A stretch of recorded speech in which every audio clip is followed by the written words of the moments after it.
Well, Chloe Cole is one of the world's most prominent victims of LGBTIQA plus gender fluid ideology. She's visiting Australia to talk to politicians and the public about the dangers of gender transition. Her story of starting on puberty blockers at 13, tragically having her breasts surgically removed at 15, and then detransitioning at 17 is a story everyone needs to hear as they see rainbow flags wave throughout our cities and in all of our public places. I'm pleased to say that Chloe has made some time out of her busy schedule, travelling around our nation to join us to speak to us here on ADH TV. Chloe, welcome. Thank you for having me. Chloe, you're only 19 now. A lot's happened to you in the last 6 or 7 years. As a 12-year-old, what was influencing you when you thought that you might be a boy trapped in a girl's body? So I learned about transgender ideology through the internet, through social media platforms, mainly through Instagram. It was communities of other kids who were quite like me. These were kids who had body image issues, who had difficult home situations, who were bullied and a bit socially awkward. And I felt like I really related to these people, and like it gave me sort of an answer for my own problems in relation to my body, the discomfort that came with going through puberty, especially so young, and with being a tomboyish, awkward girl. So what did your parents say to you at the time when you told them you thought you were a boy? So they were conflicted because they wanted to help me through these feelings, and they wanted to be as supportive as me as possible without really pushing me in any particular direction. And they didn't really want me to actually undertake the permanence of especially a medical transition. And they wanted to just allow me to dress and present myself however I wanted without really jumping into any risky decisions. But the doctors really coerced my mom and dad into going down the medical route with me. They were told that I understood what I wanted. It didn't matter how young that I was, because this trans identity was something that was innate, something that needed to be medicalized. And if I wasn't given that, if they denied that, then they were told that I could be at risk of suicide. Right, so they played the suicide card with your parents to help convince them that you should first start taking puberty blockers at 13 and then ultimately progress to surgery. Yeah, and they played that card every single step of the way while talking about the medical aspects of it, the blockers and the testosterone, and then eventually again when I was going through the consultations for surgery at 15. So in Australia, and I know in many states in America, we have these conversion therapy ban bills. We've got them in Queensland, the ACT and Victoria. The Victorian one's the most extreme. It will put parents and doctors and counsellors in jail for up to 10 years if they try and stop a child from going down the path that you've gone down. What would you say to the politicians who support these sort of gay conversion therapy bans? So my home state of California actually has that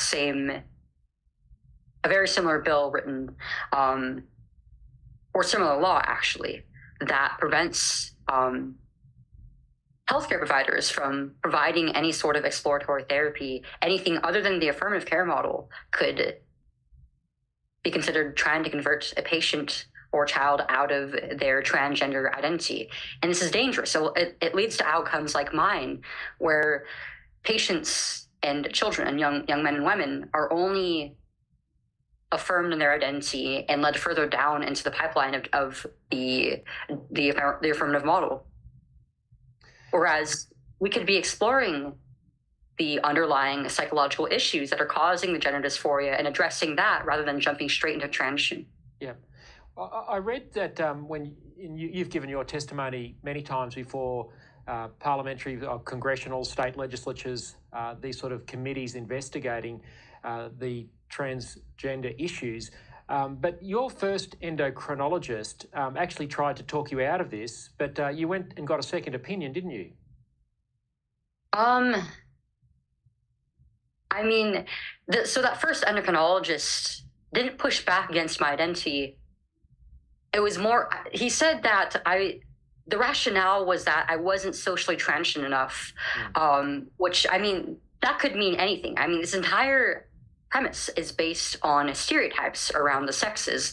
So it could have been something as simple as, well, maybe her hair isn't cut short enough. Maybe she's not wearing like a boyish enough t-shirt or something like that. And he said about a year's difference, I could come back. But when my mom and dad went back to the psychologist who referred us to that endocrinologist, she immediately referred us out to another endocrinologist again. Okay, so it wasn't a case of one endocrinologist being against transitioning the child, it was just a case of timing. But it seems like the medical profession all the way through were pretty gung-ho, to use an Australian expression. They were pretty enthusiastic about sending you down this path. Very much so. I mean, there really was no talking with me about some of the underlying feelings of discomfort around my body, of being awkward as a tomboyish girl, of not really fitting in with my peers and wanting to feel that sort of acceptance from the people around me and from my own self. There really was no questioning of any of this, of any of the sexual trauma that I had been through, of me possibly being autistic or my learning disability playing into these feelings. Okay, so you had some underlying issues, and this, of course, is well known that many, particularly girls who are disproportionately represented in gender transitioning, often have underlying issues. You obviously had some of those yourself. Was that considered as part of the medical discussions that you and your parents had with health professionals? No, I mean, my mom and dad and I would talk to the psychologist about all of this, and it was, to the doctors, it seemed almost as if it was just completely unrelated, that it was coincidental, or these struggles were caused because of my incongruence with my sex. You've also testified very bravely about some of the medical issues and problems that you've had ongoing as a result of what your body has been through. Can you share some of that with our viewers? Because I think a lot of people don't understand the gravity of what this does to children. So I have been off of hormones for over 3 years now.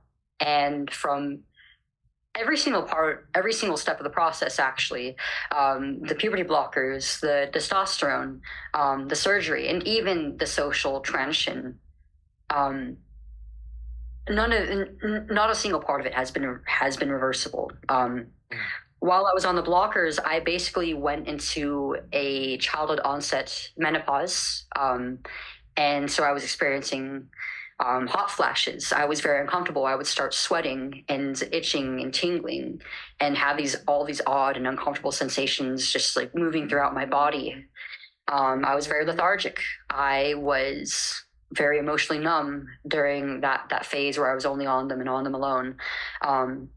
And the testosterone, about a year into taking them, I started experiencing blood clots, and even like getting like bits of tissue in my urine. I started experiencing UTIs or UTI-like symptoms. And having been off of them now, the changes to my bone structure have been permanent. I still have a bit of facial hair.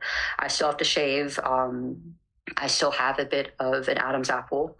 And my voice has permanently been lowered. Luckily, it's been able to raise to, I sound just like, I'd say just about like any other teenage girl now. But while I was on the hormones, I had a voice that was actually deeper than pretty much all my male peers, and even a lot of the adult men around me, like in my family, my teachers, staff at school. And I'm an adult woman. Will you? Sorry, Chloe, you go. You finish. One of the most painful complications, emotionally and physically, of having stopped and having been on the hormones is the changes in my sexual function, the pain that has come with that, the irregularities in my menses, and not knowing if I'm going to be able to have if I'm going to be able to conceive or have children of my own. And obviously after the surgery, I'm never going to be able to nurse my children. I've lost a part of my identity as a woman. I've lost part of my sexuality and a part of myself as an aspiring mother. And emotionally, this is all something that still affects me years later. I have post-traumatic episodes. I have stress that affects me in my day-to-day life still. And I feel in a lot of ways that I've yet to catch up with my peers in terms of my psychological and emotional maturity. It's not been easy, but I've only been getting healthier since. Chloe, what you've just shared with us is heartbreaking, and I really appreciate you being so vulnerable with our audience. I know you have been telling your story, but to tell that like you do, and probably many times, I know it must take a toll, but I appreciate it because I think people need to know what this is doing. They need to know when they see a rainbow flag in a shop or in a lanyard on a colleague at work, or what the Pride festivals promote, the Mardi Gras that we have here in Sydney. This is what it's doing to young children. You're down there in Canberra this week, and I know you're travelling to other parts of our nation.